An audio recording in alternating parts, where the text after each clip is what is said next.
तो चलिए, hello student, कैसे हैं आप सब। आशा करता हूँ अच्छे होंगे, स्वस्थ होंगे। और आप सभी ने हमारी पिछली क्लास में प्रतिलेखन अभ्यास 59 और 60 का अच्छी तरह प्रैक्टिस कर लिया होगा और उसका अनुवाद जरूर कीजिए।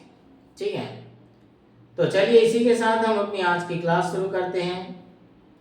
100 शब्द प्रति मिनट गति, रामधारी गुप्ता की खंड 1 की किताब से प्रतिलेखन अभ्यास 61 और 62।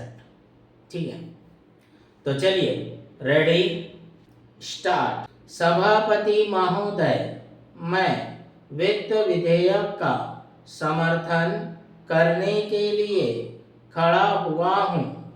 उत्तर प्रदेश की जनसंख्या बहुत बड़ी है और उसका क्षेत्र भी बहुत बड़ा है, इसलिए यह आवश्यक है कि उत्तर प्रदेश को उसकी जनसंख्या और क्षेत्र के अनुसार विकास योजनाओं के लिए केंद्र से आर्थिक सहायता दी जाए। इसके बिना उत्तर प्रदेश की उन्नति होना असंभव है। भारत का किसान इस देश का जीवन है।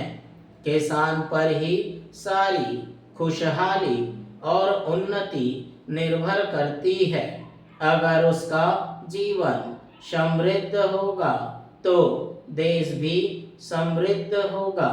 इसलिए यह आवश्यक है कि किसान के दैनिक जीवन की चीजें सस्ती हों और उसके खाद और कृषि यंत्र आदि सस्ते दामों पर मिल जाए।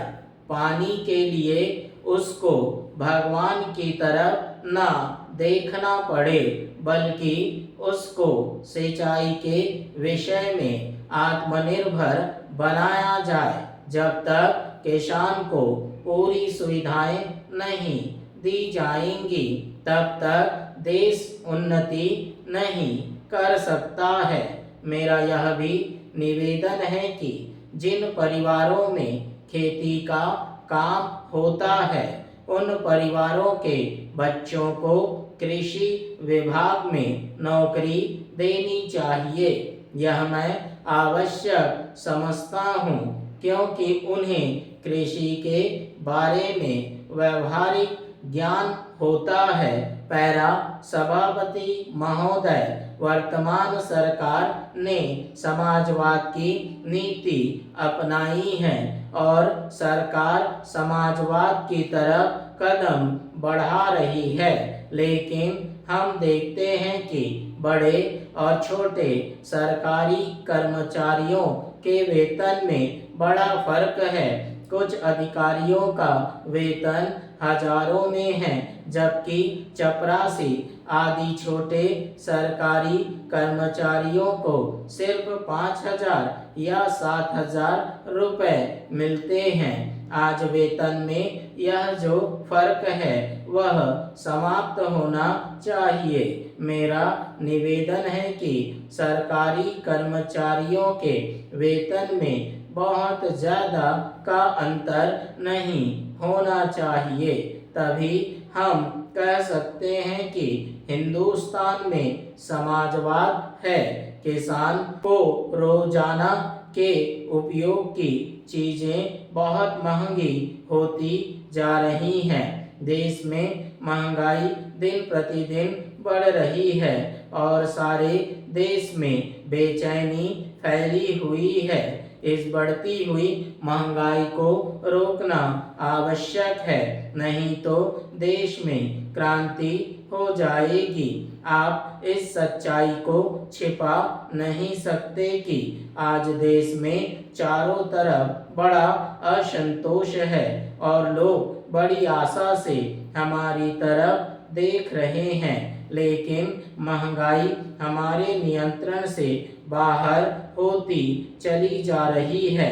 देश में काले धन की बड़ी चर्चा की जाती है, उसको निकालने के लिए बड़े प्रयत्न किए गए हैं।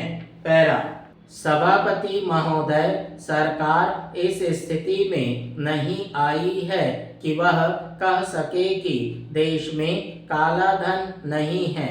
काले धन को निकालने के और प्रयत्न होने चाहिए, लेकिन उसके साथ साथ इस दिशा में भी कदम उठाए जाएं कि ऐसे कामों पर रोक लगाई जाए जिससे लोगों को काला धन कमाने का अवसर ही न मिले।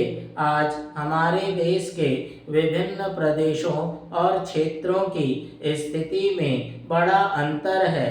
इस अंतर को समाप्त किया जाना चाहिए।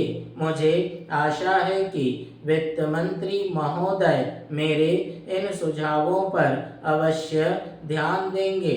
कल मैं वित्त मंत्री जी को बता रहा था कि आप एक तरफ से नए नए कर लगाकर खजाने को भरने की कोशिश कर रहे हैं और दूसरी तरफ आपके विभाग उस खजाने में छेद कर रुपया निकाल रहे हैं। इस तरफ उनका ध्यान जाना चाहिए। मैंने इस संबंध में एक उदाहरण दिया था कि एक लंबी चौड़ी सड़क पर एक ही तरह का काम होने वाला था। एक ठेकेदार ने 4 लाख रुपए प्रति मील और दूसरे ठेकेदार ने 10 लाख रुपए प्रति मील के हिसाब से रुपया मांगा। जब मंत्री महोदय के सामने यह चीज लाई गई तो इस बात की जांच शुरू हुई, जिसमें कुछ करोड़ रुपयों की बचत हुई है।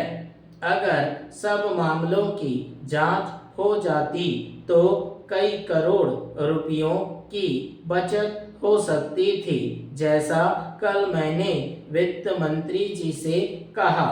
उन्होंने 2 करोड़ रुपए की छूट करों में देकर हम पर एहसान लाद दिया, लेकिन मैं तो आपका कई करोड़ रुपयों का लाभ करा रहा हूँ।